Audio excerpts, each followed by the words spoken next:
नमस्कार दोस्तों, analyser app में आपका स्वागत है। अभिनंदन स्वीकार कीजिए। चलिए दोस्तों, पंचायत एवं ग्रामीण विकास विभाग की प्रशासकीय प्रतिवेदन 2024-25 पे हम चर्चा कर रहे थे, जिसके अंतर्गत पूरे स्ट्रक्चर को समझे हम। उसके बाद दोस्तों मनरेगा योजनाओं को हमने समझा। मनरेगा योजना में जो विशेषताएं हैं, जो पारदर्शिता एवं उत्तरदायित्व का जो विशेषताएं हैं, इन सभी पर हम चर्चा कर चुके हैं। आज का दोस्तों इस प्रशासकीय प्रतिवेदन के तहत आज का हमारा जो टॉपिक है वो है छत्तीसगढ़ सामाजिक अंकेक्षण इकाई। मनरेगा में हम चर्चा कर चुके हैं कि भारत सरकार के निर्देशानुसार, मतलब भारत सरकार के निर्देश के अनुसार प्रत्येक राज्य में पारदर्शिता एवं उत्तरदायित्व को बनाए रखने के लिए सामाजिक अंकेक्षण इकाई का गठन किया जाना है प्रत्येक राज्य में। ठीक, उसी के कड़ी में दोस्तों आज का हमारा जो टॉपिक है सामाजिक अंकेक्षण इकाई, सोशल ऑडिट यूनिट कहा जाता है। अब जब भी मैं कोई टॉपिक पढ़ाता हूं तो उससे पहले दोस्तों मैं कंसेप्ट बिल्ड करता हूं। तो सामाजिक अंकेक्षण को हम पहले समझ लेते हैं, उसके बाद हम प्रशासकीय प्रतिवेदन में क्या प्रावधान किया गया है इन पर हम चर्चा करेंगे। पहले हम सोशल ऑडिट के कंसेप्ट को समझ लेते हैं। ठीक है, तो पहले हम कंसेप्ट को समझते हैं। क्या कहते हैं हमारा कंसेप्ट? तो हमारा कंसेप्ट पहले हम सामाजिक अंकेक्षण को समझना है, मतलब सोशल ऑडिट को समझना है जी, सोशल ऑडिट को। अब सोशल ऑडिट को समझने से पहले मैं आपको ले चलता हूं मेरे प्यारे बच्चों भारत की ओर। आपको पता है कि भारत एक लोकतांत्रिक राज्य है। भारत में दोस्तों लोकतंत्र की सरकार पाई जाती है और लोकतंत्र की खूबसूरती है क्या? बहुमत का होना। लोकतंत्र में दोस्तों जनता की सहभागिता होती है। ऐसा तंत्र जिसमें जनता की सहभागिता हो लोकतंत्र कहलाती है। लोकतंत्र में जनता की सहभागिता होना अनिवार्य है। मतलब लोकतंत्र में जो निर्णय, जो डिसीजन लिए जाते हैं जनता के द्वारा लिए जाते हैं और लोकतंत्र के मूल्य को बनाए रखना है तो इसके लिए बहुमत की आवश्यकता होती है। क्या? बहुमत की आवश्यकता होती है। बिना बहुमत के हम लोकतंत्र की वकालत नहीं कर सकते। बिना बहुमत के हम लोकतंत्र की वकालत नहीं कर सकते। अर्थात लोकतंत्र के मूल्य को बनाए रखना है तो बहुमत की आवश्यकता होती है। और बहुमत के लिए दोस्तों कम से कम 3 या 3 से अधिक सदस्य की आवश्यकता होगी। अधिक सदस्य की आवश्यकता होगी। 3 या 3 से अधिक सदस्य की आवश्यकता होती है बहुमत के लिए। 3 से कम सदस्य में हम बहुमत की वकालत नहीं कर सकते। यदि हम बहुमत की वकालत करना चाहते हैं तो 3 से अधिक सदस्यों की जरूरत होती है। मतलब इस 3 से अधिक सदस्यों की जरूरत होती है, अर्थात इसमें जनता की सहभागिता को सुनिश्चित किया जा रहा है। मतलब 3 से अधिक सदस्य का होना अर्थात जनता की सहभागिता को सुनिश्चित किया जा रहा है। इसी कड़ी में दोस्तों लोकतंत्र के मूल्य को बनाए रखने के लिए तथा जनता की सहभागिता को सुनिश्चित करने के लिए जहां लोकतंत्र के मूल्य को बनाया जाता है, लोकतंत्र की मजबूती को बढ़ाया जाता है या जनता की सहभागिता को सुनिश्चित किया जाता है, अर्थात वह कार्य पारदर्शिता है, पारदर्शी है, उत्तरदायित्व को बढ़ाया जाता है। मतलब पारदर्शिता को बढ़ाने के लिए, लोकतंत्र की मजबूती को बनाए रखने के लिए सामाजिक अंकेक्षण सोशल ऑडिट का कंसेप्ट लाया गया है। सोशल ऑडिट का कंसेप्ट लाया गया है। क्यों लाया गया है? तो कोई भी कार्य है उसमें पारदर्शी को सुनिश्चित करने के लिए, उत्तरदायित्व को बनाए रखने के लिए, जनता की सहभागिता को सुनिश्चित करने के लिए तथा लोकतंत्र की मजबूती को बनाए रखने के लिए यह कंसेप्ट सोशल ऑडिट का कंसेप्ट लाया गया है। ठीक, अब यह सोशल ऑडिट होता क्या है मेरे प्यारे बच्चों? यह सामाजिक अंकेक्षण कहते किसे हैं? तो इसी के बारे में हम चर्चा करते हैं कि सोशल ऑडिट है क्या। इसके बारे में लिखिए। सोशल ऑडिट एक ऐसी सहभागी प्रक्रिया है, लिखिए इसको सोशल ऑडिट कहा जाता है। तो सोशल ऑडिट, ऑडिट ऑडिट है ना, एक ऐसी सहभागी प्रक्रिया है। सोशल ऑडिट एक ऐसी सहभागी प्रक्रिया है, मतलब जो सोशल ऑडिट होते हैं ये पार्टिसिपेशन प्रोसेस होता है। क्या होता है जी? पार्टिसिपेशन प्रोसेस होता है, मतलब इसमें जनता की क्या होती है? सहभागिता होती है। सोशल ऑडिट, सोशल मतलब जनता की सहभागिता, बिना जनता की सहभागिता के बिना हम सोशल ऑडिट की वकालत नहीं कर सकते। जहां सोशल ऑडिट का कंसेप्ट आता है वहां जनता की सहभागिता अवश्य होती है, ठीक ना। तो सोशल ऑडिट एक ऐसी सहभागी प्रक्रिया है जिसके तहत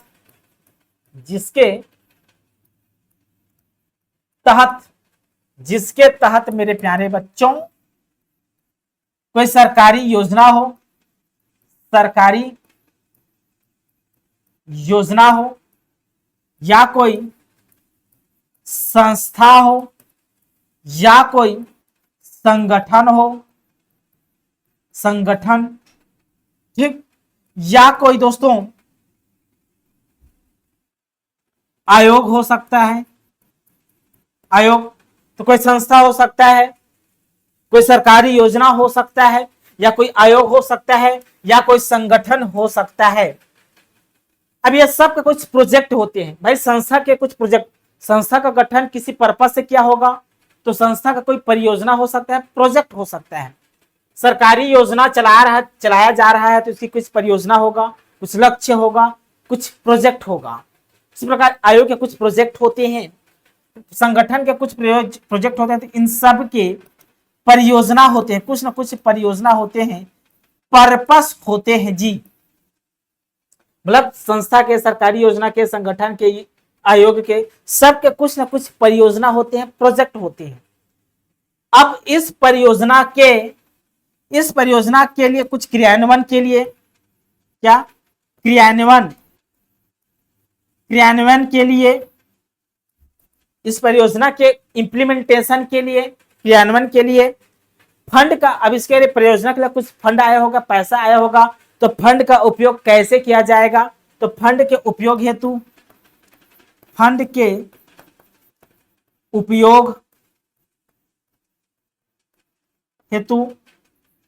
उपयोग हेतु और इस परियोजना के गुणवत्ता के लिए, क्या गुणवत्ता, क्वालिटी के लिए गुणवत्ता बोल सकते हैं, और इस परियोजना के परिणाम के लिए, क्या परिणाम,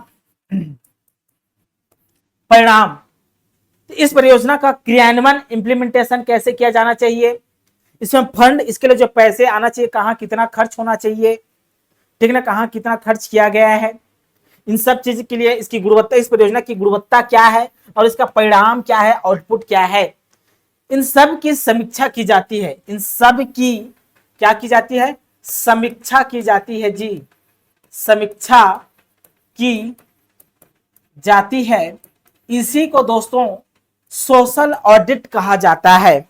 इसी को क्या कहा जाता है? सोशल ऑडिट कहा जाता है।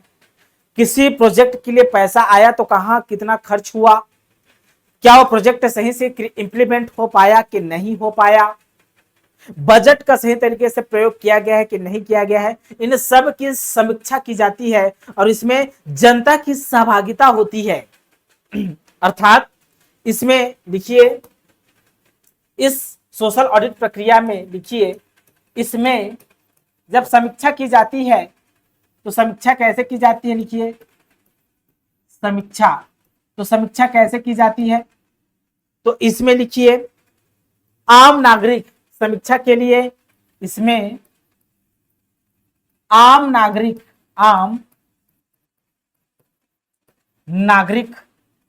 इसमें आम नागरिक हितग्राही हो सकते हैं। कौन? हितग्राही, आम नागरिक हो सकते हैं, हितग्राही हो सकते हैं, और सरकार के प्रतिनिधि मिलकर, और सरकार के प्रतिनिधि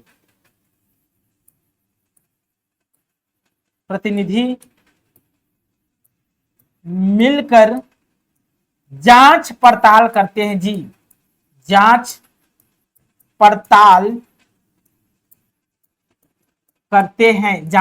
करते हैं कि यह जो योजना था वो सही से इंप्लीमेंट हो पाया कि नहीं हो पाया। इसके लिए जितना पैसा आवंटित किया गया था, क्या सही तरीके से उसका प्रयोग किया गया है कि नहीं किया गया है, और उस परियोजना का आउटपुट क्या है, इन सब की समीक्षा की जाती है, जांच पड़ताल की जाती है। किसके किसके द्वारा? तो आम नागरिक के द्वारा। इसमें आम नागरिक की सहभागिता होती है। जो हितग्राही हैं, लाभार्थी हैं, वो भी इसमें भाग लेते हैं, तो हितग्राही के द्वारा। और सरकार के प्रतिनिधि होते हैं। इन तीनों के द्वारा दोस्तों एक तालमेल बैठाया जाता है और तालमेल के माध्यम से जांच पड़ताल किया जाता है जी।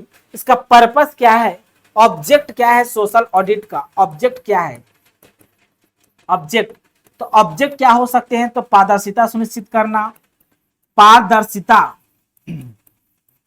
पारदर्शिता को सुनिश्चित करना। दूसरा, उत्तरदायित्व को बढ़ाना। ठीक। तीसरा, आपको दोस्तों जनता की सहभागिता को सुनिश्चित करना, जनता की सहभागिता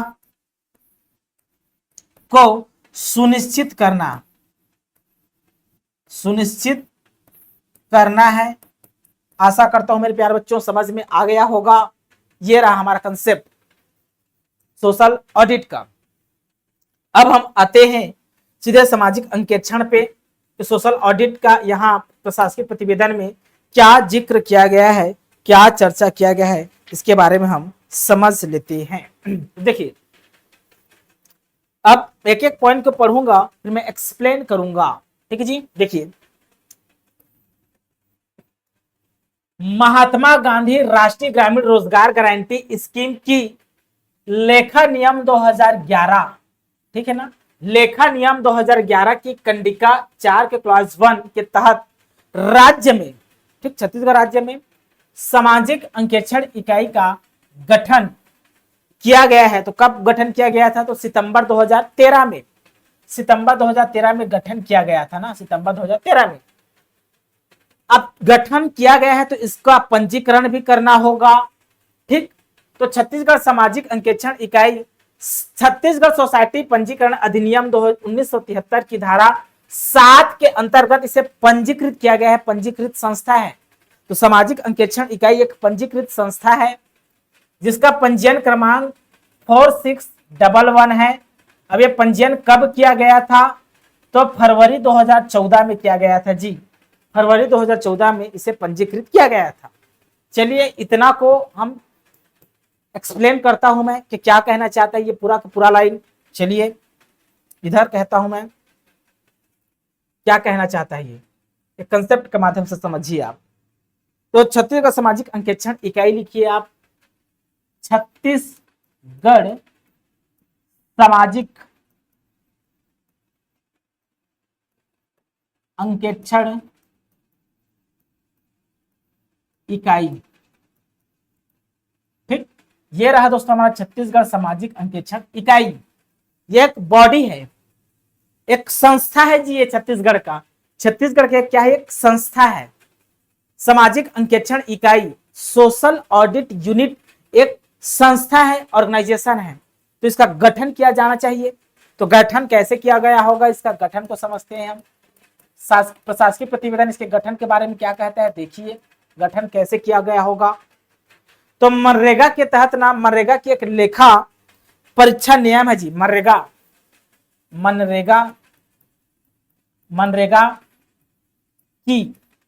की लेखा परीक्षा नियम, लेखा परीक्षा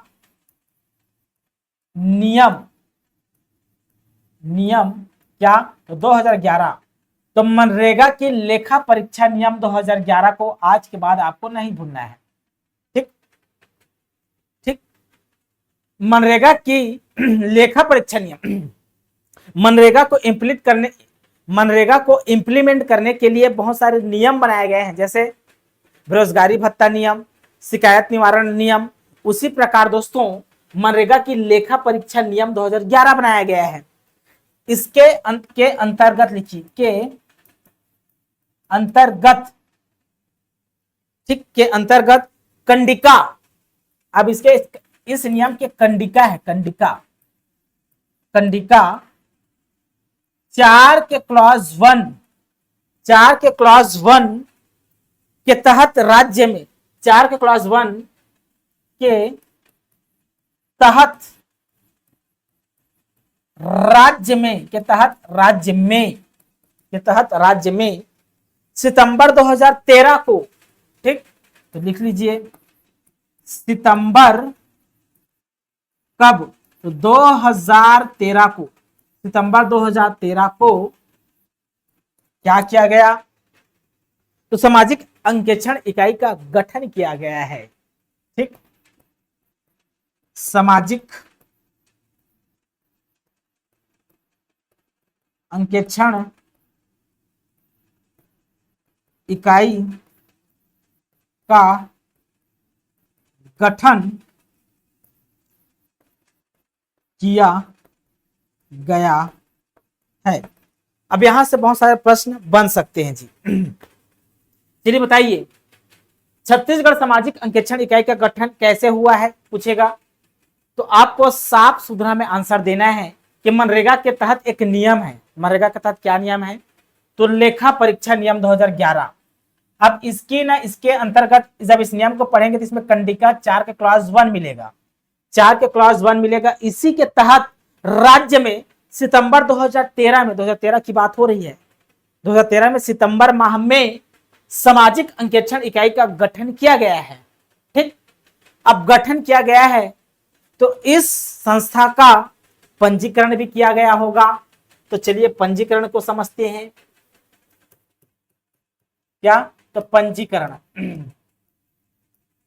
पंजीकरण को भी समझ लेते हैं कि क्या कहना चाहता है इसका पंजीकरण। तो पंजीकरण के लिए लिखिए छत्तीसगढ़ सोसाइटी पंजीकरण अधिनियम, मतलब यह इकाई, देखिए यह इकाई मतलब सामाजिक अंकेक्षण इकाई छत्तीसगढ़ सोसाइटी पंजीकरण अधिनियम, छत्तीसगढ़ सोसाइटी पंजीकरण अधिनियम, मतलब एक प्रकार की नियम है, कानून है जी, अधिनियम 1973 को नहीं भूलना है। मतलब ये जो इकाई है, जब छत्तीसगढ़ सामाजिक अंकेक्षण इकाई, इसका पंजीकरण कहां किया गया है, तो छत्तीसगढ़ सोसाइटी पंजीकरण अधिनियम 1973 के धारा 7 के तहत, के धारा 7 के तहत एक पंजीकरण संस्था है जी। क्या है, पंजीकृत स्वशासी संस्था है। क्या, पंजीकृत स्वशासी, स्वशासी क्या है, ये संस्था है, याद रखना। सामाजिक अंकेक्षण इकाई छत्तीसगढ़ सोसाइटी पंजीकरण अधिनियम 1973 के धारा 7 के तहत पंजीकृत स्वशासी संस्था है। अब पंजीकृत स्वशासी संस्था है तो इसका कोई पंजीकरण क्रमांक भी होगा इस संस्था का, तो पंजीकरण क्रमांक को भी लिख लेते हैं। पंजीकृत क्रमांक क्या है, तो पंजीकृत क्रमांक क्या है, 4611 है। 4611 दोस्तों पंजीयन क्रमांक है जी, ये पंजीयन क्रमांक है। कब पंजीयन किया गया था, तो लिखिए पंजीयन कब, पंजीयन कब किया गया था इसका, इस संस्था का पंजीयन कब किया गया था इस अधिनियम में, तो आंसर होगा फरवरी 2014 में। कब किया गया था, तो लिखिए फरवरी 2014 में किया गया था जी इसका पंजीयन। यहां तक समझ में आ गया होगा। यहां तक समझ में आ गया होगा। चलिए अब आगे बढ़ते हैं हम। तो देखिए यहां तक मेरे प्यारे बच्चों आपको समझ में आ गया होगा, यहां तक समझ में आ गया होगा। अब इसके नीचे का हम पढ़ते हैं, नीचे क्या कहता है। देखिए छत्तीसगढ़ सामाजिक अंकेक्षण इकाई की गवर्निंग बॉडी, मतलब छत्तीसगढ़ सामाजिक अंकेक्षण इकाई की एक गवर्निंग बॉडी है जी, गवर्निंग बॉडी। ठीक, मतलब अधिशासी निकाय होता है, इसका एक अधिशासी निकाय भी है। तो इसका गवर्निंग बॉडी का गठन मुख्य सचिव छत्तीसगढ़ शासन की अध्यक्षता में किया गया, जिसमें वरिष्ठ अधिकारी, सामाजिक अंकेक्षण विशेषज्ञ, शिक्षाविद तथा एनजीओ के 11 प्रतिनिधि सदस्य शामिल हैं। समझ में नहीं आया सर? तो चलिए कंसेप्ट पे आते हैं। तो ना रुकिए, चलिए आते हैं इसके गवर्निंग बॉडी पे। मैं एक एक कंसेप्ट दोस्तों डील करता हूं जी, ठीक ना, एक एक कंसेप्ट को मैं डील करूंगा, कोई भी कंसेप्ट दोस्तों आपको छूटना नहीं चाहिए जी। तो लिखिए इसके गवर्निंग बॉडी का गठन, इसके गवर्निंग बॉडी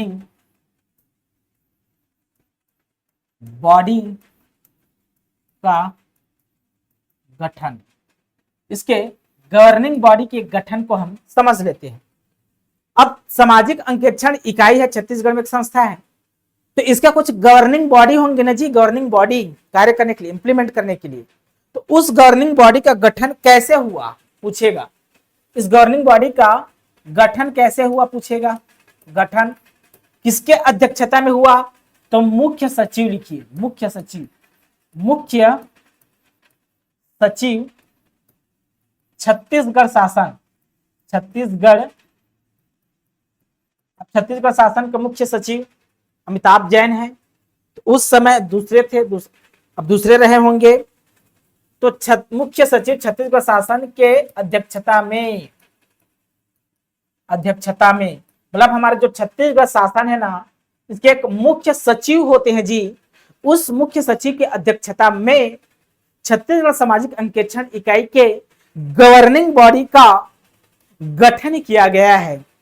अब इसमें कुछ सदस्य होते हैं, इसमें इस गवर्निंग बॉडी के सदस्य भी होते हैं जी। तो सदस्य कौन कौन होते हैं, तो विभिन्न क्षेत्र के अधिकारी होते हैं, विभिन्न क्षेत्र के, पहला वरिष्ठ अधिकारी होते हैं,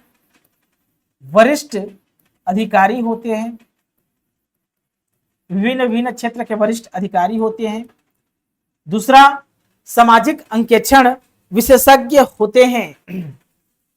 दूसरा सदस्य कौन होते हैं, तो सामाजिक अंकेक्षण विशेषज्ञ होते हैं जी। तीसरा शिक्षाविद हो सकते हैं, कोई शिक्षाविद हो सकते हैं, शिक्षाविद।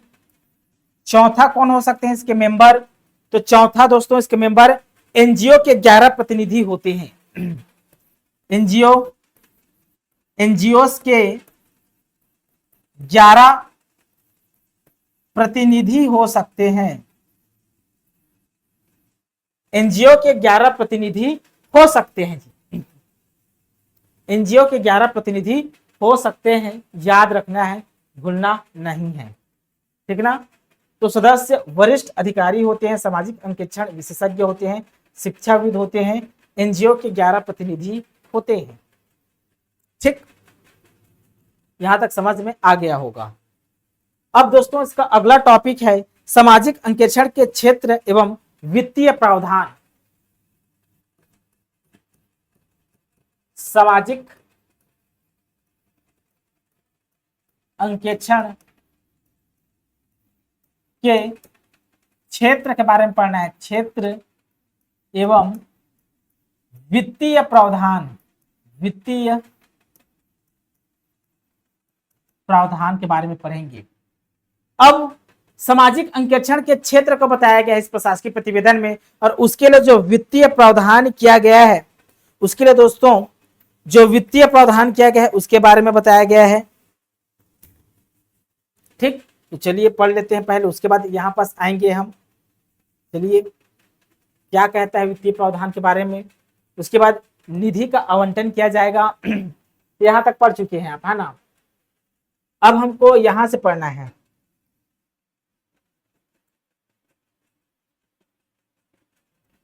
देखिए एनजीओ के 11 प्रतिनिधि होते हैं, यहां तक पढ़ चुके हैं। अब हमको यहां से पढ़ना है, यहां से यहां तक हम समझ चुके हैं। अब यहां से हमको यहां तक को समझना है। पहले मैं क्या समझाना चाहता हूं, देखिए वित्तीय वर्ष 2024-25, मतलब पिछला वित्तीय वर्ष की बात हो रही है 2024-25।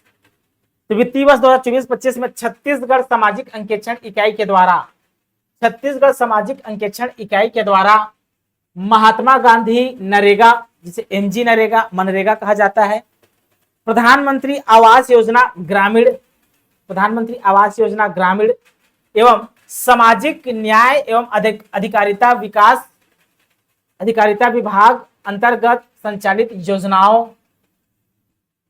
का सामाजिक अंकेक्षण किया गया है। सामाजिक अंकेक्षण किया गया है मतलब इस छत्तीसगढ़ सामाजिक अंकेक्षण इकाई के द्वारा किसका किसका सामाजिक अंकेक्षण किया गया है 2024-25 में, यह बताना चाहता है ये। तो चलिए समझ लेते हैं। तो लिखिए किसका किसका सामाजिक अंकेक्षण किया गया है। तो लिखिए वित्तीय वर्ष 2024-25 में, लिखिए वित्तीय वर्ष 2024-25 में, वित्तीय वर्ष 2024-25 में सामाजिक अंकेक्षण किसका किसका किया गया है मेरे दोस्तों। तो मनरेगा का किया गया है। पहली बात किसका, तो मनरेगा का, मनरेगा कार्यक्रम का सामाजिक अंकेक्षण किया गया है। किसके द्वारा, तो छत्तीसगढ़ सामाजिक अंकेक्षण इकाई के द्वारा।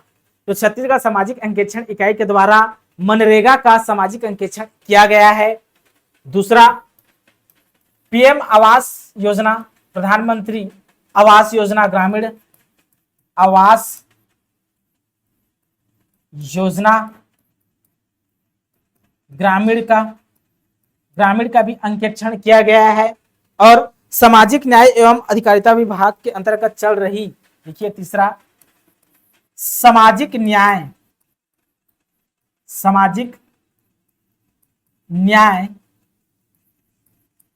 एवं सामाजिक न्याय, ठीक, एवं अधिकारिता विभाग के, अधिकारिता विभाग के अंतर्गत चल रही विभिन्न योजनाओं का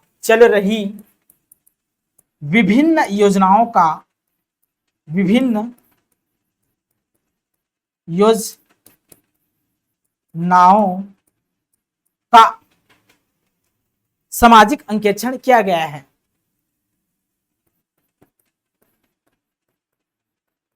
सामाजिक अंकेक्षण किया गया है।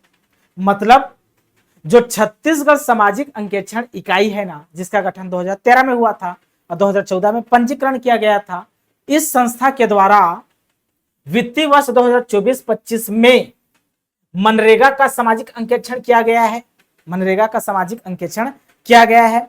दूसरा, प्रधानमंत्री आवास योजना ग्रामीण का भी सामाजिक अंकेक्षण किया गया है। इसके अलावा सामाजिक न्याय एवं अधिकारिता विभाग, छत्तीसगढ़ शासन के सामाजिक न्याय एवं अधिकारिता विभाग के अंतर्गत जितनी भी योजनाएं चल रही है, उन योजनाओं का भी सामाजिक अंकेक्षण किया गया है। तो तीन चीजों को याद रखना है। इतने का सामाजिक अंकेक्षण वित्त वर्ष 2024-25 में इस संस्था के द्वारा किया गया है, तो याद रखना है, ठीक। अब इसके आगे का टॉपिक है दोस्तों, थोड़ा बड़ा है, इसको हम कल डील करेंगे, कल कंसेप्ट के माध्यम से डील करेंगे। कल हम क्या डील करेंगे, तो चलिए मैं एक्सप्लेन कर देता हूं। कल दोस्तों हम सामाजिक अंकेक्षण किया गया है, यहां तक पढ़ चुके हैं, ठीक। अब हम पढ़ने वाले हैं क्या, अब मेरे प्यारे बच्चों हम यहां से यहां तक पढ़ेंगे। ये लिखा छोटा है, लिखने के देखिए पढ़ेंगे तो 1 line 2 line 3 line 4 line 5 line 6 line है, एवरेज 7 लाइन है। दिखने में छोटा है लेकिन इसका कंसेप्ट बड़ा है। कंसेप्ट बड़ा है मतलब यहाँ से टॉपिक का नाम क्या है, इस टॉपिक का नाम है दोस्तों, इतनों को पढ़ेंगे, इसमें बहुत सारे टॉपिक है। इस टॉपिक का नाम है निधि का आवंटन। निधि का आवंटन टॉपिक बनाकर, निधि का आवंटन टॉपिक बनाकर इस टॉपिक के अंतर्गत यहां से यहां तक हम 3 पार्ट में तोड़कर पढ़ेंगे। 3 पार्ट में तोड़कर पढ़ेंगे, उसके बाद इसके उद्देश्य को पढ़ेंगे और इसके आगे का जो प्रारूप है उस पर हम चर्चा करेंगे जी। वीडियो लंबा ना हो इसलिए दोस्तों अभी अपना जो कंसेप्ट है, जो भी विचार है उसको विराम देता हूं। कल हम निधि का आवंटन टॉपिक स्टार्ट करेंगे और यहां से इसके नीचे आगे का हम पढ़ेंगे जी, ठीक ना दोस्तों। कंसेप्ट मैं छोटा छोटा वीडियो बनाऊंगा दोस्तों, इसका मैक्सिमम 30 मिनट का, ठीक ना, ताकि दोस्तों आपके 6 जून तक कंप्लीट हो, 6 जून से पहले कंप्लीट हो जाए, ठीक है। 15 जून को तो एग्जाम है, तो 6 जून से पहले क्या हो जाए, कंप्लीट हो जाना चाहिए। और आपको डेली एक एक वीडियो देखने से आपके कंसेप्ट भी बिल्ड हो और अच्छे से दोस्तों आपका समझ भी डेवलप हो, ठीक ना।